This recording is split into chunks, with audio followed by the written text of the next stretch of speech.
Hello students, welcome to the physics class. We are in the chapter thermodynamics. So we will see in the today's lecture classification of thermodynamic process. The very first one, reversible and irreversible processes. The second one, isothermal process. Third one, isobaric process. Isochoric process, that is fourth one.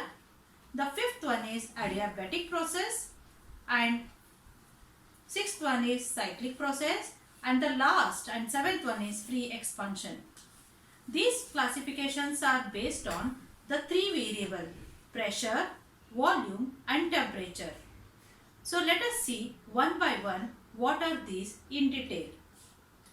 The very first one, as you see on the screen, is a reversible and irreversible process. So what will happen in this? We know that when two objects at different temperature are brought in thermal contact, they reach a thermal equilibrium. That means the object which was previously hot, the object which is hot will pass the temperature to the colder object so that they both will attain the same temperature. That situation, that condition is known as thermal equilibrium.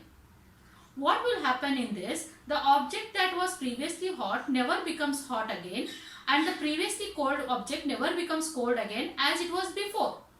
Means they have attained thermal equilibrium condition.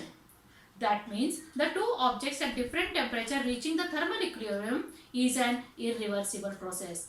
Again, they are not regaining their original temperature how it was initially. So we can say this process as a irreversible process. Example, puncturing in an inflated balloon or a tire, or rubbing a palm together and burning a candle are some familiar example for irreversible thermodynamic processes. Some processes such as a melting of ice, freezing of water, boiling of water, then condensation of that water, that is steam, can be reversed. That means the initial state of the system can be restored. These are some familiar thermodynamic processes that are reversible. So we have seen two examples for each process, that is irreversible and reversible process. The very next one is isothermal process. As it is said, it is isothermal, means change in temperature is zero, that is delta T is zero. Let us see in detail a process in which change in pressure and volume takes place. I told you three variables, pressure, volume and temperature. For our convenience to study these processes, these kind of classification, we keep any two variable quantities, one variable as a constant. So in this process, T is constant, that is delta T, there is no change in temperature. So at constant temperature, whatever the process takes place, that is known as isothermal process. So isothermal process is a constant temperature process. For example, melting of ice, which takes place at a constant temperature, is an isothermal process, as you can see on the screen. The very next one is third one, that is isobaric process. As you can see, it is a constant pressure process. In isothermal, temperature was constant. Now in isobaric, pressure is constant. For example, how to maintain pressure constant in any process? For example, if you are boiling water at constant pressure, that is open system. Means you are boiling water, but the lid is not covered on that. It is open. Then what will happen? The temperature increases, then the volume decreases, but the pressure will be maintained as there is no cover or lid on that. So this is the example what you can see on the screen, that is boiling water in a container. Isochoric process. In isochoric process, a system does no work on its environment during the isochoric change. That means in this case, V is constant, that is delta V, change in volume is zero. All the energy added in the form of heat remains in the system itself and causes an increase in internal energy. As we have seen thermodynamic first law, that is whatever heat is given to the system utilized in a two ways. That is to change internal energy or change the volume. Now volume is not changing in this as it is an isochoric process. So what will happen, that whatever energy, heat energy you are given to the system, it utilizes as the increase in the internal energy itself. The example for this, if you are heating gas but the container is closed, so there is no escape of matter to the environment, so there is no decrease in the volume. This is the best example, and you can see on the screen I have shown here. Then the fifth one is adiabatic process. The name itself says this is a process during there is no transfer of heat from the system. Means there is no exchange of the heat from system to the surrounding or surrounding to the system. So we can say Q is 0.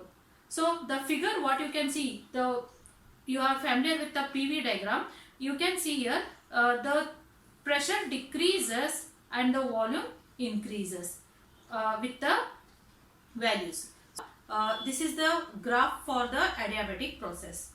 So remember, since according to the thermodynamics first law, the whatever heat given is utilized to do some work and plus to change in internal energy. But here Q is 0, so whatever the internal energy is there, that will be doing negative work.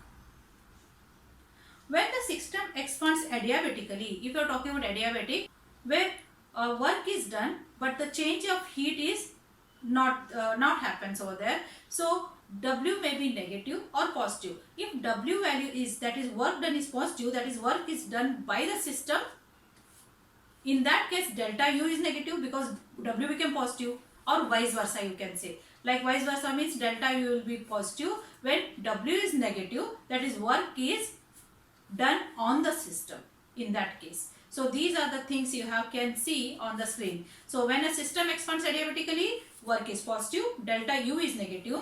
When it is a system contract, then W is negative and the delta U is positive. Cyclic process, as you can see here, A to B, the path 1, B to A is path 2. 1 is done and 2 is reversed. So this kind of process is known as cyclic process. So what will happen in cyclic process? The thermodynamic process that returns to the system to its initial state in a cyclic process is a cyclic process. In this process, the initial and the final state is same because it is returning to the original state, that's why. For a cyclic process, the total change in the internal energy is 0 as it is returning to its original state. The last one is free expansion.